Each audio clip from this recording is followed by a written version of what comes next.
Assalamualaikum warahmatullahi wabarakatuh. Waalaikumsalam warahmatullahi wabarakatuh. Kami dari kelompok 9 akan mempresentasikan hasil dari diskusi kelompok kami tentang penanganan kesalahan. Sebelum kita mempresentasikan hasil dari diskusi kami ingin memperkenalkan anggota dari kelompok kami. Yang pertama ada saya sendiri, Ahmad Afsin Syahwanita. Terus ada samping kiri saya, bukan di tengah saya, ada Raihan Faizur Rahman, dan pada tengah-tengah belakang saya ada Muhammad Yaudin. Yuk. Penanganan kesalahan. Sebuah kompilator akan sering menemui program yang mengandung kesalahan. Maka kompilator harus memiliki strategi apa yang harus dilakukan untuk menangani kesalahan tersebut. Kesalahan dikategorikan menjadi 3, di mana kesalahan pertama ada kesalahan leksikal, terus ada semantic error, di mana program menghasilkan keluaran yang tidak sesuai dengan harapan. Yang ketiga ada kesalahan semantik.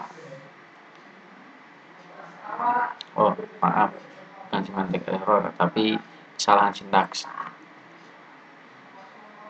Kesalahan leksikal.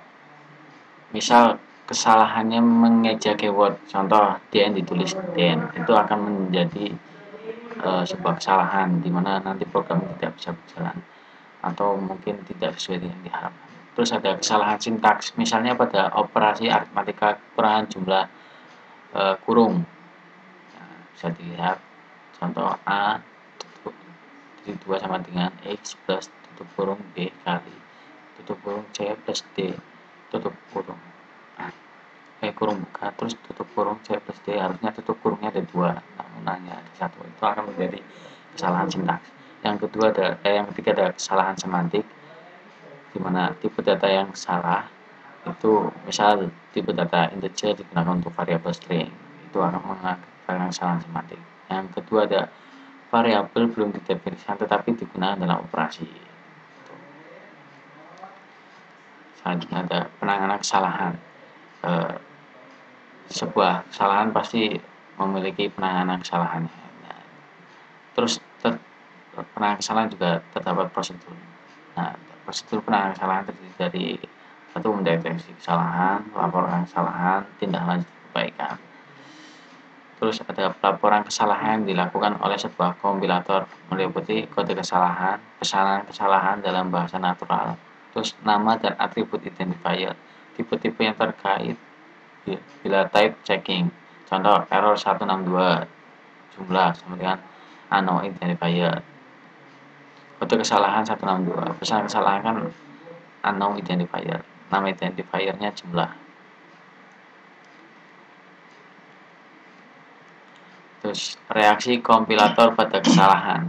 Pada saat kompilator menemui kesalahan terdapat beberapa tingkatan, diantaranya adalah reaksi yang tidak diterima, tidak melaporkan error. Itu bisa diambil kompilator crash, berhenti atau hang, looping, dimana nanti looping itu enggak ada pembatasnya, jadi looping terus, jadi enggak ada perintah laporan error. Terus kompilator melanjutkan proses sampai selesai tapi program-program objek yang dihasilkan salah, itu mengakibatkan reaksi yang tidak dapat diterima. Terus reaksi yang benar tapi kurang dapat diterima dan kurang bermanfaat. Kemampuan kompilator untuk mendeteksi dan melaporkan kesalahan hanya 1 kali untuk setiap kali kompilasi. Terus ada reaksi yang dapat diterima.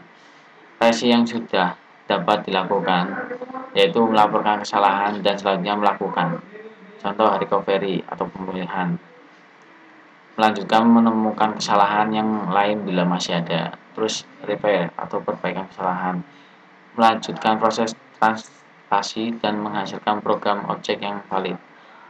Terus ada reaksi yang belum dapat dilakukan, yaitu kompilator mengoreksi kesalahan lalu menghasilkan program objek sesuai dengan yang diinginkan program. Selanjutnya akan dipresentasikan oleh Mas Driaudi. Selanjutnya yaitu pemulihan kesalahan. Tujuannya yaitu untuk mengembalikan parser ke kondisi stabil atau supaya bisa melanjutkan proses parsing ke posisi selanjutnya. Strategi yang dilakukan yaitu ada 4. Yang pertama ada mekanisme ad hoc, yang kedua syntax directed recovery, Yang ketiga ada secondary error recovery, dan yang keempat ada context sensitive recovery. Kemudian kesalahan yang pertama menggunakan metode ad hoc, yaitu recovery dapat dilakukan tergantung pada pembuat kompilator sendiri, spesifik dan tidak terikat pada suatu aturan tertentu. Cara ini biasa disebut juga special purpose error recovery. Yang kedua yaitu ada syntax directed recovery. Syntax directed recovery, langkah yang pertama yang dilakukan adalah melakukan recovery berdasarkan sintaks. Contoh, ada program bijin A sama dengan A plus 1, B sama B plus 1, C sama dengan C plus 1. Kompilator akan mengenali sebagai notasi BNF. Bijin statement, kemudian tanda tanya, statement titik 2, statement N. Tanda tanya akan diperlakukan sebagai titik koma. Yang ketiga adalah secondary error recovery, berguna untuk melokalisir kesalahan. Caranya ada dua. Yang pertama panic mode, maju terus dan mengabaikan teks sampai bertemu delimiter atau operator, misal titik 2. Contoh, if A titik 2 sama dengan 1, kondisi sama dengan titik 2 sama dengan true titik koma. Teks di atas terjadi kesalahan karena tidak ada instruksi then. Kompilator akan maju terus sampai bertemu titik koma. Yang kedua, dari cara untuk melokalisir kesalahan adalah unit deletion. Menghapus keseluruhan suatu unit sintaksis, misal blok, ekspresi, atau statement, dan sebagainya. Efeknya sama dengan panic mode, tetapi unit deletion memelihara kebenaran sintaks dari source program. Yang ketiga atau yang keempat adalah context sensitive recovery, berkaitan dengan semantik. Misal bila terdapat variabel yang belum dideklarasikan atau unidentified variable, maka diasumsikan tipenya berdasarkan kemunculannya. Error repair bertujuan untuk memodifikasi source program dari kesalahan dan membuatnya valid. Mekanisme error repair meliputi tadi yang pertama ada mekanisme ad hoc tergantung dari pembuat kompilator sendiri. Kemudian ada syntax directed repair, yaitu menyisipkan simbol terminal yang dianggap hilang dan membuang terminal penyebab kesalahan. Contoh, well A kurang dari 1, kemudian I titik 2 sama dengan I plus 1 titik koma. Kompilator akan menyisipkan DO karena kurang simbol DO. Kami dari kelompok 9 ingin memaparkan hasil diskusi dari kelompok kami. Sebelum kami memaparkan materi dari kelompok kami ingin memperkenalkan anggota dari. Kemudian selanjutnya akan didiskusikan dengan saya, Reza Faizal. Adalah Ahmad Asin, Yang ketiga adalah konteks sensitive repair. Perbaikan dilakukan pada kesalahan tipe identifier dan tipe konstanta. Tipe identifier sendiri adalah dibatasi dengan membangkitkan identifier dummy, misalkan variabel A titik string